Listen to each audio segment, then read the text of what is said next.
આદિવાસી અને કોંગ્રેસ નેતા સુખરામ રાઠવા અવારનવાર ભારતીય જનતા પાર્ટી પર પ્રહારો કરતા હોય છે। તેઓ અવારનવાર સાંસદ જશુ રાઠવા અને છોટાઉદેપુરના સ્થાનિક તંત્ર પર પણ આક્ષેપો કર્યા કરે છે। સુખરામ રાઠવા અવારનવાર છોટાઉદેપુરના સ્થાનિક તંત્રના ભ્રષ્ટાચારોને પણ ઉજાગર કરે છે।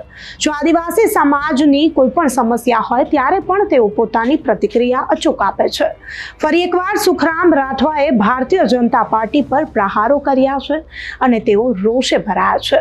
ભારતીય જનતા પાર્ટી પર પ્રહારો કર્યા છે। તેમણે દેશના સૌથી ચર્ચિત મુદ્દા વકફ બોર્ડ પર પ્રહારો કરતા કહ્યું છે કે ભારતીય જનતા પાર્ટી કોઈ પણ એક સમુદાયને ટાર્ગેટ કરી રહી છે અને તેમના હકોનું હનન કરી રહી છે।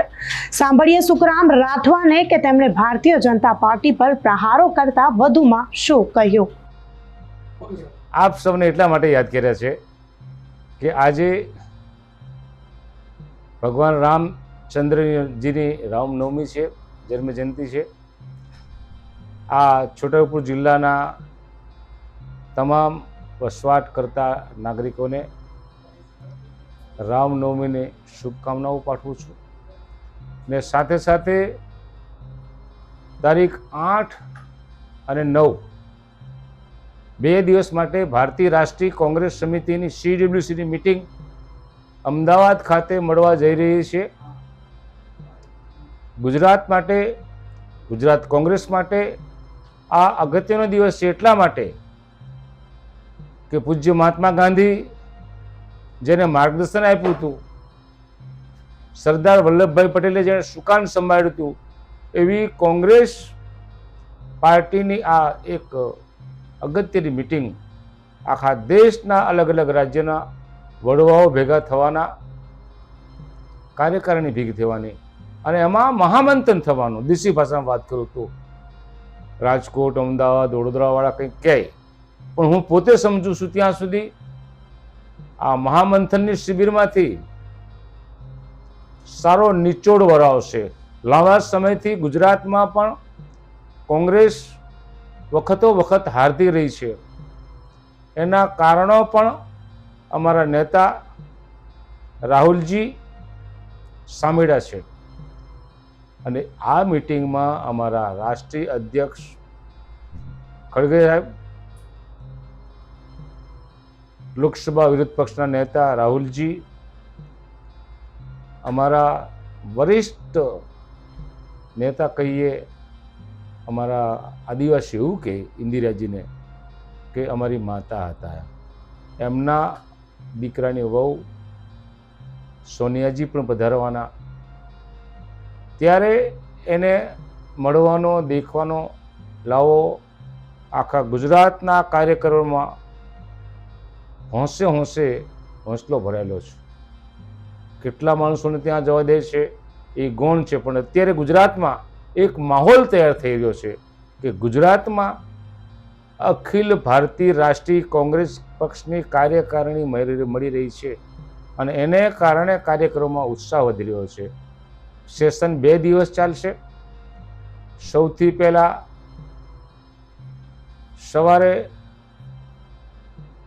સરદાર પટેલ સ્મારક ખાતે કાર્યકારિણી મીટિંગ મળશે અને સાંજે સાબરમતી ખાતે આશ્રમ ખાતે પ્રાર્થના સભા અને બીજા દિવસે ફરી પછી કાર્યકારિણીની મીટિંગ થવાની।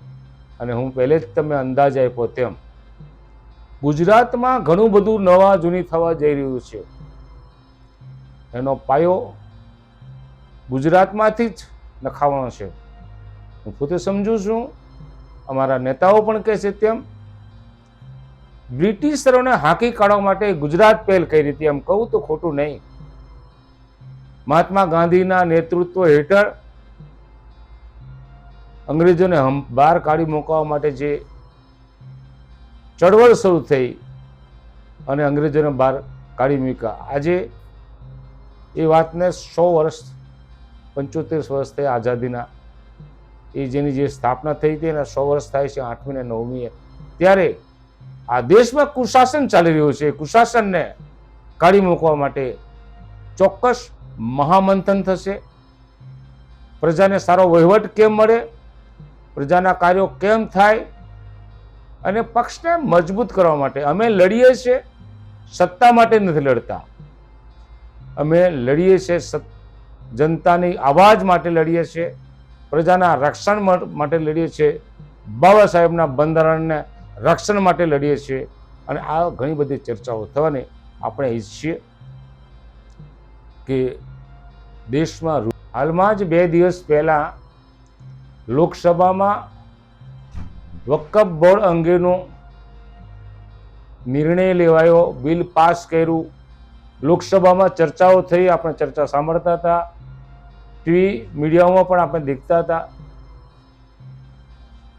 જે રીતના એ વકફ બિલને મારી મચેડીને એક સંપ્રદાયને નિશાન બનાવીને લાવવામાં આવ્યું છે.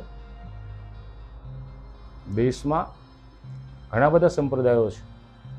જૈન સંપ્રદાય છે, ખ્રિસ્તી સંપ્રદાય છે, હિન્દુ સંપ્રદાય છે, મુસ્લિમ સંપ્રદાય છે અને આદિવાસી સંપ્રદાય પણ છે.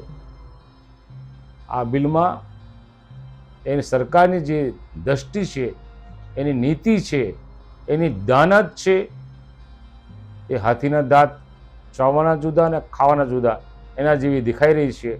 હું વકફ બિલનું જે પાસ કર્યું છે એને વખોડું છું એટલા માટે કે આ ભારત દેશમાં બાબા સાહેબના બંધારણમાં જે રક્ષણો આપેલા છે, એ રક્ષણો માત્ર એસટી, એસસી, બક્ષી કે અન્ય વર્ગના માણસોને આપેલા છે એવું નહીં. આ દેશમાં વસતી તમામ પ્રજાને આપેલા છે. ત્યારે એનું હનન કરવા તરફનું પગલું આ ભારતીય જનતા પક્ષના શાસકો કરતા રહ્યા છે અને હમણાં પણ આ કર્યું છે. ભાજપ પક્ષ તો એવું કહ્યું છે કે આજે બિલ પાસ થયું છે તેને દેખો, એમાં નાના સમાજ, નાની વસ્તી, સમાજની નાની વસ્તી, કોઈ ગામડામાં નાની વસ્તી હોય તો એનો ફાયદો થઈ જાય અને મોટી વસ્તી હોય તો નુકસાન થઈ જાય. પણ આખરે આપણે જે મઝહબને માનીએ છીએ એ મઝહબને એને માનતા રહીએ. આ ભારત દેશ સર્વધર્મ સંભાવવાળો દેશ છે, ત્યારે હા આવું તો ચાલ્યા કરો. આ મતોનું રાજકારણ છે, મતોનું રાજકારણ છે. સાથે સાથે સુપ્રીમ કોર્ટમાં પણ ગયું છે. ફાઇનલ ડિસિઝન આવતા સુધીમાં તો બિહારની ચૂંટણીઓ આવી પણ જવાની, થઈ પણ જવાનું, પણ એમને પરિણામ મેળવવું છે એટલા માટે આ બિલ પાસ કર્યું છે. સમાન સિવિલ કોડ લાગુ કરવા માટે ભારતીય જનતા પક્ષવાળા ગુજરાતને પણ પસંદ કર્યું છે અને એના થકી આખા રાજ્યમાં સંસ્થાઓના, તજજ્ઞોના, કોઈ ટ્રસ્ટોના, મંડળના અભિપ્રાય લેવામાં આવી રહ્યા છે. અમે પણ ગયા હતા મીટિંગમાં. અહીંયા ગુજરાતના ચેરપર્સન આવ્યા હતા, ચર્ચા કરી. એમણે એમ કીધું કે આદિવાસીઓને આ કાયદાથી કોઈ નુકસાન થવાનું નથી. એટલે અમે કીધું કે આદિવાસીઓને કોઈ નુકસાન થવાનું ના હોય તો અમને કંઈ વાંધો નથી. અને તેના પછી પણ ફોર્મ ભરવાનું ચાલતું હતું એટલે અમે ના પાડી કે અમારો સમાજ જ્યાં સુધી ભેગો ના થાય, અમારું પંચ ભેગું ના થાય ત્યાં સુધી અમે આ ફોર્મ ભરીને તમને મોકલશું નહીં. સરકારના વહીવટકર્તાઓ સમજી ગયા આ વાતને અને એટલા માટે શિક્ષકો, તલાટીઓ, અન્ય સંસ્થાઓ મારફતે આ ફોર્મ ભરવાની પ્રક્રિયા ચાલુ રહી છે. એ આદિવાસી સમાજને નુકસાન કરતા છે. જે કોઈ શિક્ષક અથવા સંસ્થા આ જે કામ કરતી હોય એ રૂક જાય. લાંબો વિચાર કર્યા વગર તમારા મનમાં જે કંઈ વિચારો આવે એ વિચારો ભરીને તમે મોકલી આપશો, આખરે એ સમાજને નુકસાન કરતા છે. અને એ નુકસાન અત્યારે નહીં દેખાય, લાંબા ગાળે દેખાશે. એના પરથી સરકાર એવું સાબિત કરવા માંગે છે કે અમે ગામડામાં આ સર્વે કરાવ્યું હતું અને એમાં ગામડામાં વસતા માણસો, આદિવાસીઓ પણ આ સમાન સિવિલ કોડની તરફેણ કરે છે. એમાં 3-4 જાતના મુદ્દાઓ છે. એ મુદ્દાઓને ધ્યાનમાં રાખીને ભણેલો ગણેલો વર્ગ એમાં પોતાનો અભિપ્રાય આપી દે અને એનો સરવાળો કરીને એવું કહે કે આદિવાસી વિસ્તારમાં પણ સમાન સિવિલ કોડની માંગણી છે. આ એક વિચારવા જેવો મુદ્દો છે. ખાસ કરીને છોટા ઉદેપુર જિલ્લામાં પ્રાથમિક શાળાના શિક્ષકોને આ જવાબદારી આપવામાં આવી છે. પ્રાથમિક શાળાનો શિક્ષક એ બાળકને સારું જ્ઞાન આપનારો, શિક્ષણ આપનારો, એનું ભાવિ ઘડનારો શિક્ષક છે. અને જ્યારે એ પોતાનો અભિપ્રાય આપતો હોય ત્યારે એને પોતાનું વિચારીને આપવું જોઈએ, અથવા તો ગામના આગેવાનોને પૂછીને આપવું જોઈએ, એમ મારું પોતાનું માનવું છે. આજે જ મારે 2-3 માણસો સાથે વાત થઈ કે આવું ચાલી રહ્યું છે. મેં કીધું ખોટું છે, મેં ના પાડી હતી. તેમ છતાં છોટાઉદેપુર જિલ્લાના જાગૃત યુવાનો, આદિવાસી યુવાનો, શિક્ષકો જો આ બાબતમાં પોતાનો અભિપ્રાય વ્યક્તિગત આપતા હોય, એ સમાજને નુકસાન કરતા છે એવું મારું પોતાનું અંગત માનવું છે. ઘણા બધા મિત્રો આજે ખેરકા ગામમાં આજે એની મિટિંગ પણ છે કે શું કરવું, મારે ત્યાં પણ જવાનું છે.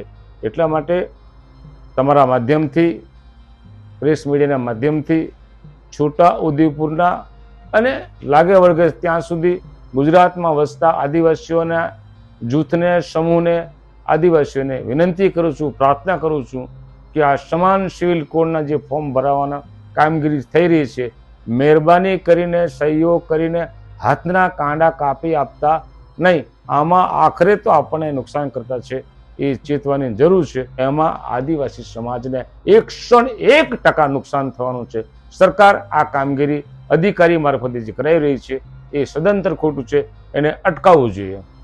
વકફ બોર્ડમાં જે દશા થવાની પહેલે એક વખત પાસ થઈ જાય, તેમ સમન સિવિલ કોડમાં આ એક વખત પાસ થઈ જાય પછી ખબર પડે કે કેટલા વિહેહો થાય. અને આ જ્યારે આવશે ત્યારે વધુ પરિસ્થિતિ વણસવાની છે અમારી, અને નહીં વણસે એટલા માટે સરકારે ગુજરાતના આદિવાસીઓને અમે આ કાયદામાંથી બાકાત રાખીએ છીએ એવું રાષ્ટ્રપતિનું જાહેરનામું બહાર પડવું જોઈએ. હાલમાં જ 2 દિવસ પહેલા લોકસભામાં વકફ બોર્ડ અંગેનો નિર્ણય લેવાયો, બિલ પાસ કર્યું, લોકસભામાં ચર્ચાઓ થઈ, આપણે ચર્ચા સાંભળતા હતા, ટીવી મીડિયામાં પણ આપણે દેખતા હતા. જે રીતના એ વકફ બિલને મારી મચેડીને એક સંપ્રદાયને નિશાન બનાવીને લાવવામાં આવ્યું છે. દેશમાં ઘણા બધા સંપ્રદાયો છે. જૈન સંપ્રદાય છે, ખ્રિસ્તી સંપ્રદાય છે, હિન્દુ સંપ્રદાય છે, મુસ્લિમ સંપ્રદાય છે અને આદિવાસી સંપ્રદાય પણ છે. આ બિલમાં એની સરકારની જે દ્રષ્ટિ છે, એની નીતિ છે, એની દાનત છે, એ હાથીના દાંત ચાવવાના જુદા અને ખાવાના જુદા એના જેવી દેખાઈ રહી છે. હું વકફ બિલનું જે પાસ કર્યું છે એને વખોડું છું એટલા માટે કે આ ભારત દેશમાં બાબા સાહેબના બંધારણમાં જે રક્ષણો આપેલા છે, એ રક્ષણો માત્ર એસટી, એસસી, બક્ષી કે અન્ય વર્ગના માણસોને આપેલા છે એવું નહીં. આ દેશમાં વસતી તમામ પ્રજાને આપેલા છે. ત્યારે એનું હનન કરવા તરફનું પગલું આ ભારતીય જનતા પક્ષના શાસકો કરતા રહ્યા છે અને હમણાં પણ આ કર્યું છે. દેખો, એમાં નાના સમાજ, નાની વસ્તી, સમાજની નાની વસ્તી, કોઈ ગામડામાં નાની વસ્તી હોય તો એનો ફાયદો થઈ જાય અને મોટી વસ્તી હોય તો નુકસાન થઈ જાય. પણ આખરે આપણે જે મઝહબને માનીએ છીએ એ મઝહબને એને માનતા રહીએ. આ ભારત દેશ સર્વધર્મ સંભાવવાળો દેશ છે, ત્યારે આવું તો ચાલ્યા કરો. આ મતોનું રાજકારણ છે, મતોનું રાજકારણ છે. સાથે સાથે સુપ્રીમ કોર્ટમાં પણ ગયું છે. ફાઇનલ ડિસિઝન આવતા સુધીમાં તો બિહારની ચૂંટણીઓ આવી પણ જવાની, થઈ પણ જવાનું, પણ એમને પરિણામ મેળવવું છે એટલા માટે આ બિલ પાસ કર્યું છે. તો સુખરામ રાઠવાએ ભારતીય જનતા પાર્ટી પર જે આક્ષેપો કર્યા તેને લઈને તમારું શું માનવું છે અમને કમેન્ટ કરી ચોક્કસથી જણાવજો. તથા અમારી ચેનલ નિર્ભય ન્યૂઝને લાઇક, શેર અને સબસ્ક્રાઇબ કરવાનું ભૂલશો નહીં. આભાર.